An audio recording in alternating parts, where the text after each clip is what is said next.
সরকারি চাকরি এবং বেসরকারি চাকরির মধ্যে কোনটি ভালো, এগুলোর সুবিধা এবং অসুবিধা কি কি হতে পারে? ওকে, চলুন সেটাই আজকে আপনারা এই ভিডিও থেকে জানতে চলেছেন। পড়াশোনা শেষ করার পর বা পড়াশোনা চলাকালীন প্রায় সকলেই কোনো একটি চাকরি জোগাড় করার কথা ভাবে। তবে অনেকে আবার চাকরি না করে ব্যবসা বা অন্য কোনো পেশার সঙ্গে যুক্ত হয়। যদিও এটি আমাদের আলোচনার বিষয় না। আজকের আলোচনার বিষয় হলো সরকারি চাকরি নাকি বেসরকারি চাকরি, কোনটা ভালো। আপনিও হয়তো কোনো চাকরির জন্য প্রস্তুতি নিচ্ছেন, সেটা সরকারি বা বেসরকারি হতে পারে।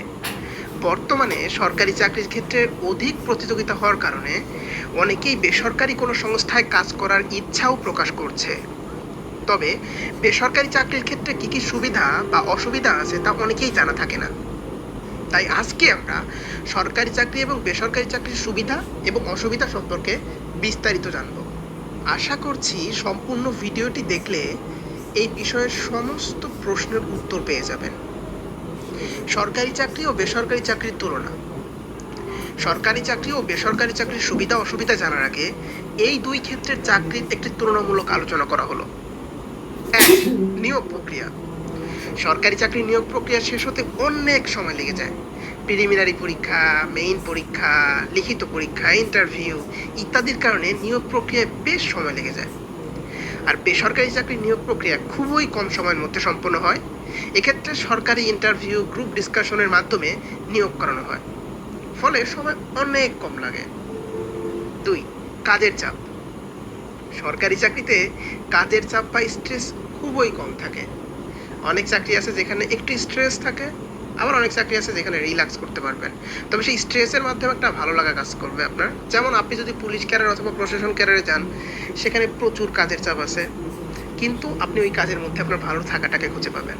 বাট আবার যদি ব্যাংকে যান, তাহলে দেখবেন যে সারা সপ্তাহ জুড়ে আপনাকে কাজের প্রেশার, এই হিসাব নিকাশ করতে করতে প্যারা লাগবে। বাট আপনি সপ্তাহে কিন্তু 2 দিন ছুটি পাবেন। এই 2 দিন ছুটি মানে কিন্তু রাজকীয় একটা ছুটি। কোনো চাকরিতে কিন্তু 2 দিন ছুটি পাওয়া খুবই টাফ, বেসরকারি চাকরিতে স্পেশালি। আর বেসরকারি চাকরিতে কাজের চাপ একটু বেশি থাকে। ধরেন আপনি যদি মার্কেটিং সাইডে কাজ করেন, তাহলে কিন্তু আপনাকে ওই প্রত্যেকটা হিসাব কড়াই ঘন্টায় বুঝিয়ে দিতে হবে। আপনার একটা টার্গেট থাকবে, সেই টার্গেটটা আপনাকে পূরণ করতে হবে। তো সব মিলা হচ্ছে আপনার ম্যানেজার বা আপনার উপর লেভেলের যে বসটা থাকবে, আপনি যার আন্ডারে কাজ করবেন, সে আপনাকে অলওয়েজ প্যারায় রাখবে। ইভেন আপনার দেখা যাবে ছুটির দিনও আপনাকে ওই প্যারা নিয়ে ঘুরতে হবে যে এই আমার তো এই কাজ আছে। যেমন ধরেন আপনি ভার্সিটি লেভেলে যখন অ্যাসাইনমেন্ট থাকে, ধরেন কালকে অ্যাসাইনমেন্ট সাবমিট করতে হবে আপনাকে, তাহলে আপনি কিন্তু আজকে যেখানেই ঘুরতে যান না কেন, ওই অ্যাসাইনমেন্টের প্যারা কিন্তু আপনার মাথায় ঘুরতে থাকে। সেমভাবে বেসরকারি চাকরি হচ্ছে প্রত্যেকটা এক একটা অ্যাসাইনমেন্টের মতো, প্রত্যেকটা টার্গেট আপনাকে ফিল করতে হবে। আর ফিল না করতে পারলে চরম মাপে একটা স্ট্রেস দেওয়া হবে আপনাকে কোম্পানি থেকে। ওকে, এবার 3 নম্বরে চলে যায় বেতন। সরকারি চাকরির জন্য একটি নির্দিষ্ট পে স্কেলে বেতন দেওয়া হয়। বেশি কাজ করলেও বেতন বেশি দেওয়া হয় না। আমরা যদি বাংলাদেশের টপ চাকরির কথা চিন্তা করি, তাহলে ফার্স্ট ক্লাস জবগুলো নবম গ্রেডে যারা চাকরি পায়, তারা হচ্ছে 22,500 টাকা স্কেল স্যালারি পায়। টোটাল প্রায় 38,000 টাকার মতো স্যালারি করে। বাট এই 38,000 টাকা দিয়ে আসলে কিন্তু আপনি স্ট্যান্ডার্ড লাইফ লিড করা অনেক টাফ। আপনি চিন্তা করেন, বউয়ের একটা শাড়ি কিনতে গেলে আপনার 20,000 টাকা লাগবে, কারণ আপনি একজন ফার্স্ট ক্লাস অফিসার। আপনি কিন্তু নর্মাল লাইফ লিড করতে পারবেন না। একটা ফ্ল্যাট ভাড়া দিতে গেলে আপনার 20,000 টাকা চলে যাবে। সো ওই হিসেবে আসলে সরকারি চাকরিতে বেতন খুবই কম। এবং আপনি যদি কোটিপতি হওয়ার যদি স্বপ্ন দেখেন, তাহলে আসলে সরকারি চাকরি থেকে পসিবল না। বাট ঘুষের কথা আমি আনতেছি না। এই ঘুষ খাইতে খাইতে তো দেশটা আজকে আমাদের দেউলিয়া হওয়ার পথে। ঘুষের কথা বাদ দেন না, সৎভাবে চিন্তা করেন না। সরকারি চাকরিতে কিন্তু বেতন খুবই কম। এই বেতন দিয়ে আপনি হাই লাইফ লিড করতে পারবেন না। কোটিপতি হওয়ার চিন্তা বাদ দেন, কোটিপতি জীবনে হইতে পারবেন না ভাই। তবে রিটায়ার করার পর হয়তো কোটিপতি হইতে পারেন। আচ্ছা, এটা প্রথম শ্রেণীর চাকরির কথা বললাম। সেকেন্ড ক্লাস, থার্ড ক্লাসের কথা আনলাম না, সেখানে বেতন আরও কম। বেসরকারি চাকরির ক্ষেত্রে বেতন কম বেশি হয়ে থাকে, তবে বেশিরভাগ ক্ষেত্রে বেতন বেশি হয়ে থাকে। এটা কর্মচারীর কাজের স্কিলের উপর নির্ভর করে। তাছাড়া বেশি কাজ করলে কোম্পানির তরফ থেকে অধিক টাকাও দেওয়া হয়। যেমন আপনি যদি কোম্পানির চাকরির কথা চিন্তা করেন, ধরেন আপনি প্রাণ হারিয়ে ফেলে ধরেন এক্সিকিউটিভ অফিসার হিসেবে ঢুকলেন বা অন্য যে কোনো একটা পদে ঢুকলেন, আপনার স্টার্টিং স্যালারি কিন্তু প্রায় 40,000 টাকার মতো হবে। অথবা আকিজ গ্রুপ আছে, আবুল খায়ের আছে, এগুলোতে আপনি যদি হচ্ছে ধরেন কি বলে এটাকে, টেরিটরি সেলস অফিসার হিসেবে ঢোকেন, আপনার বেতন প্রায় 40-50,000 টাকার মতো হবে। অথবা আপনি যদি ব্যাংকে ঢোকেন, প্রাইভেট ব্যাংকে যদি আপনি প্রফেশনারি অফিসার হিসেবে ঢোকেন, প্রথমে তো প্রায় 25,000 টাকা স্যালারি পাবেন, বাট 6 মাস পরে আপনার স্যালারি হবে 39,000 সামথিং, মানে 40,000 টাকার মতো। চিন্তা করেন। এবং প্রাইভেট জবে কিন্তু ইনক্রিমেন্ট খুব তাড়াতাড়ি হয়। ধরেন যে 40,000 টাকা বেতনে ঢুকতেছে, তার কিন্তু 1 লাখ টাকা বেতন হইতে বেশি দিন লাগে না। 2-3 বছর চাকরি করলে 1 লাখ টাকা পেয়ে যায়। 1 লাখ টাকা স্যালারি পাওয়া শুরু করে। সো প্রাইভেট জবে স্যালারি অনেক বেশি থাকে। আপনি যদি ভালো একটা পোস্টে ঢুকতে পারেন, সেখান থেকে প্রমোশন পান, যদি স্কিল ভালো থাকে, আপনার কাজের দক্ষতা ভালো থাকে, তাহলে আপনি কিন্তু দেখা যাবে যে একটা সময় গিয়ে প্রায় 2-3 লাখ 4 লাখ টাকা বেতন পাবেন, বাড়ি থাকবে, গাড়ি থাকবে, কোটি কোটি টাকার মালিক হতে পারবেন। এখানে আমি একটা কথা বলে রাখি, সেটা হচ্ছে প্রাইভেট ব্যাংকের একটা এমডির বেতন কিন্তু 25 লাখ টাকা। এটা প্রাইভেট ব্যাংকের কথা বললাম। প্রাইভেট একটা কোম্পানির এমডি বা যারা ওই লেভেলে থাকে, ডিএমডি থাকে বা জিএম থাকে, তাদের বেতন প্রায় 25 লাখ 30 লাখ টাকা হয়ে থাকে। কিন্তু সরকারি চাকরিতে আপনি আজীবনেও এই বেতনের চিন্তা করতে পারবেন না। প্রাইভেট জবে আপনি এই যে ধরেন প্রত্যেক মাসে 3-4 লাখ টাকা ইনকাম করলে আপনার কোটিপতি হইতে বেশি সময় লাগবে না। বাট সরকারি জবে আপনি 3-4 লাখ টাকা বেতন কখনোই পাবেন না, যত বড় অফিসারই হন না কেন। এইবার 4 নম্বরে পদোন্নতি। সরকারি চাকরিতে পদোন্নতি বা পদের উন্নতির সুযোগ খুবই কম থাকে। কিছু চাকরিতে খুব তাড়াতাড়ি প্রমোশন পাবেন, যেমন বিসিএস কিছু ক্যাডার আছে খুব দ্রুত প্রমোশন পায়, আবার কিছু ক্যাডার আছে খুবই ধীরে গতিতে প্রমোশন পায়। যেমন যদি আপনি এডুকেশন ক্যাডারের কথা যদি চিন্তা করেন, এডুকেশন ক্যাডারে ভাই প্রমোশন এত স্লোলি হয়, মানে তার চেয়ে ব্যাংকের চাকরি করা ভালো। ব্যাংকে যদি আপনি সিনিয়র অফিসার হিসেবে ঢোকেন, তাহলে নবম গ্রেড থেকে 6 গ্রেড মানে প্রিন্সিপাল অফিসার হয়ে যাবেন খুব দ্রুত। বাংলাদেশ ব্যাংকের সহকারী পরিচালকরাও কিন্তু অ্যাসিস্ট্যান্ট ডিরেক্টর থেকে যখন ডেপুটি ডিরেক্টর হয় মানে ডিডি হয়, তখন কিন্তু সেটা 6 গ্রেড পায়। তো বাট কিছু সরকারি চাকরি আছে খুবই ধীর গতিতে প্রমোশন হয়, আবার কিছু সরকারি চাকরি আছে খুবই দ্রুত গতিতে প্রমোশন হয়। সো এটা আসলে ভ্যারি করে।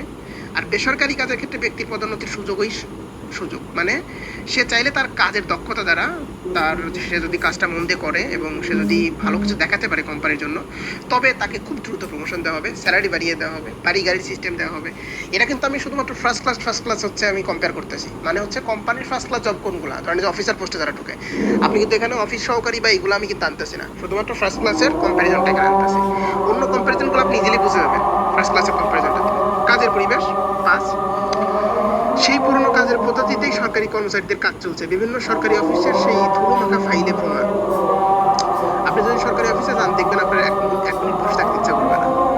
গন্ধ, ধুলাবালি, সরকারি অফিসারদের ব্যবহারও ভালো না, কর্মচারীদের ব্যবহার ভালো না। এটা আমি অনেক ব্যাংকে গিয়ে খেয়াল করছি। যেমন আপনি যদি অগ্রণী ব্যাংকে যান আর যদি ইসলামী ব্যাংকে যান, দেখবেন দুইটার পরিবেশ আপনি কম্পেয়ার করতে পারবেন। অগ্রণী ব্যাংকে দেখবেন যে ওই বসার যে সিটগুলো ছিঁড়ে গেছে, এসি নাই, ফ্যানে চলতেছে, অফিসার মানে ওখানকার যারা কর্মচারী আছে অতটা আন্তরিক না। আপনি ইসলামী ব্যাংকে ঢুকেন, দেখবেন এসি করা, সুন্দর আপনার জন্য সিট রেখে দেওয়া হয়েছে, আপনি বসতে পারতেছেন। তো কাজের পরিবেশটা আসলে সরকারি চাকরিতে খুব একটা ভালো না। বাট আপনি যদি ওই যে অ্যাডমিন ক্যাডার পুলিশ ক্যাডারে যান, তাহলে দেখবেন একটা এএসপির অফিস খুব ভালো সাজানো গোছানো থাকে, আবার যারা ম্যাজিস্ট্রেট তাদের অফিসটাও মোটামুটি সাজানো গোছানো থাকে। সো এটা ডিপেন্ড করে। আবার বাংলাদেশ ব্যাংকের চাকরির পরিবেশটা খুবই ভালো, ঠিক আছে, দুদকের কাজের পরিবেশটা ভালো। বাট অন্য চাকরিগুলোতে কিন্তু কাজের পরিবেশ অতটাও ভালো না। বাট বেসরকারি চাকরির অফিসেগুলো দেখলে আপনারা দেখবেন মন ভরে যাবে। বললাম তো বেসরকারি চাকরিতে মানে খুব ভালো একটা ডিজিটাল পদ্ধতি আছে, আপনার এসি আছে, ভালো ভালো সুযোগ সুবিধা পাওয়া যায় আর কি। অফিসটা খুব সুন্দর। আচ্ছা, সরকারি চাকরির সুবিধা কি হতে পারে? কাজের সময়সীমা নির্ধারিত থাকে, সপ্তাহে 48 ঘন্টা অর্থাৎ দৈনিক 8 ঘন্টা। এর বেশি কাউকে কোনোভাবে কাজ করানো যাবে না, কেউ এর বেশি কাজ করেও না। তবে আপনি কিছু বললাম তো, কিছু চাকরি আছে প্রশাসন, পুলিশ বা এরকম কিছু ক্যাডার আছে যেগুলোতে হচ্ছে আপনার কাজের চাপ অনেক বেশি। কাস্টমসে আপনার হচ্ছে দিন রাত বলতে কোনো কিছু নাই, আপনার যখন কল আসবে তখনই যেতে হবে, যেমন পুলিশে এই বিষয়টা বেশি হয়। বাট কাজের নিরাপত্তা ও স্থায়িত্ব থাকে সরকারি চাকরিতে। চাকরি চলে যাওয়ার কোনো ভয় থাকে না, এটা সিকিউরিটি থাকে। সরকারি চাকরিতে কিন্তু কোনো চাকরি চলে যাওয়ার কোনো ভয় নাই। কাজের চাপ অনেক কম থাকে, মানে দেখবেন এখন সরকারি অফিসের যে অফিসাররা কি পরিমাণে যে রেসপন্সিবিলিটি লেস, কি পরিমাণে যে দায়িত্বহীন। তবে আপনি যদি দায়িত্ববান হন, তাহলে সেটা অবশ্যই ভালো, আপনাকে স্যালুট। আপনি সরকারি চাকরিতে আসুন, দেশ পরিবর্তন হবে, দেশের সরকারি চাকরি ব্যবস্থা পরিবর্তন হবে। কাজের চাপ অনেক কম থাকে, কারণ ছুটি ছাটা বেশি থাকে। তবে আপনি আপনার দায়িত্ব অবহেলা করলে সেটা অন্য ব্যাপার, দায়িত্ব অবহেলা করা যাবে না। অবসরকালে পেনশনের সুবিধা পাওয়া যায়, অনেক বড় একটা পেনশন পায়। যেমন ধরেন একটা ফার্স্ট ক্লাস অফিসার অনেক টাকা, কোটি কোটি টাকা, কিন্তু কয়েক কোটি টাকা হচ্ছে আপনার পেনশন পেয়ে থাকে। তারপর যথেষ্ট পরিমাণ ছুটি পাওয়া যায়, অনেক ছুটি পাওয়া যায়। আপনি হচ্ছে যে ক্যাডারেই চান না কেন, আমি বললাম যে পুলিশ ক্যাডার, প্রশাসন ক্যাডার, কাস্টমস ক্যাডার, এগুলোতে প্রেশার অনেক। বাট আপনি বিদেশ যাইতে পারবেন, ঘুরতে ফিরতে বিভিন্ন জায়গায় যেতে পারবেন। তারপর হচ্ছে প্রচুর পরিমাণে ছুটি পাবেন, ফ্যামিলিকে টাইম দিতে পারবেন মোটামুটি। মানে একটু প্রেশার ফ্রি থাকা যায় আর কি সরকারি চাকরিতে। মানে আপনি প্রেশারটা কম সরকারি চাকরিতে, বুঝছেন? কাজ থাকবে, আপনি জনগণকে সেবা দিবেন, বাট আপনার জায়গা থেকে আপনি নিজে রিল্যাক্স করে জনগণকে সেবা দিতে পারবেন। এটা খুব ভালো লাগে সরকারি চাকরির বিষয়টা।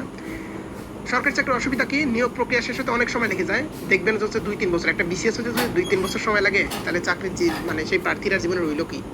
অনেক কম সংখ্যক ভ্যাকান্সি বের করা হয়, দেখবেন BCS মাত্র 2000 লোক নেওয়া হয়, সারা বাংলাদেশে গ্র্যাজুয়েট বের হচ্ছে 4 লাখ 5 লাখ 10 লাখ এরকম, অথচ সিট ফাঁকা নেই। কিন্তু বেতন বৃদ্ধির হার অনেক কম, বেতন বৃদ্ধি অনেক কম হয়। কলিগ বা সহকর্মীদের মধ্যে অনেক ক্ষেত্রে সুসম্পর্কের অভাব, দেখবেন এক কলিগ আর এক কলিগদের দেখতে পারে না, মানে অফিসের মধ্যে দেখবেন ওই সুসম্পর্কটা নাই, মানে হিংসা বিদ্বেষ, বাঙালিদের যে স্বভাব আর কি।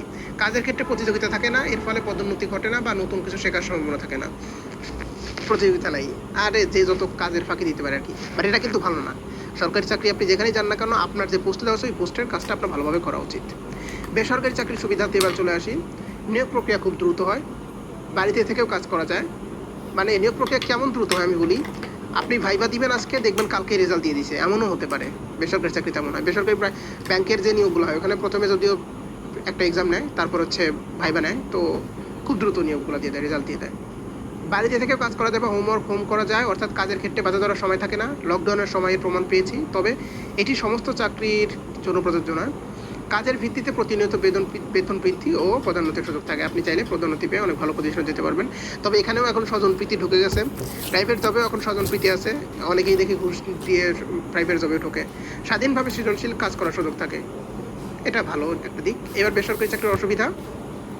বেসরকারি চাকরির নিরাপত্তা সরকারি চাকরির তুলনায় কিছুটা কম থাকে, এটি কোম্পানি বা কোনো সংস্থার উপর নির্ভর করে। বড় বড় কোম্পানিতে এই সমস্যা থাকে না বললেই চলে। তবে এই যে করোনার মধ্যে আমরা কিছু দেখেছি, অনেকেই চাকরি হারিয়েছে, ফ্যামিলি নিয়ে পরে প্রবলেম করছে। আর বেসরকারি চাকরিতে বেতন অনেক বেশি পাইলেও দেখবেন আসলে মাস শেষে আর টাকা হাতে থাকে না, বুঝছেন, এই একটা অবস্থা, মানে খরচ বেশি হয়ে যায়। তো আলটিমেটলি আপনার ওই যে মানে সেভিংসটা ওইভাবে থাকে না, তো যে কারণে দেখা যায় হঠাৎ করে চাকরি চলে গেলে আপনার প্যারায় পড়ে যাবেন, আবার চাকরি ম্যানেজ করা অনেক টাফ। সো এই ব্যাপারটা খুবই খারাপ লাগে আমার, বেসরকারি জবের যে সিকিউরিটি খুবই কম। তবে কিছু মাল্টিন্যাশনাল কোম্পানি আছে, ইউনিলিভার বলেন, নেসলে বলেন, বা হচ্ছে আমেরিকান টোবাকো ইন্টারন্যাশনাল, ব্যাট যেটাকে বলে, ব্রিটিশ আমেরিকান টোবাকো, তারপর স্ট্যান্ডার্ড চার্টার্ড ব্যাংক, এগুলোতে আবার আপনি চাকরির সুবিধা আছে, মানে চাকরির সিকিউরিটি আছে। বাট অন্য কোম্পানিগুলোতে সিকিউরিটি নাই।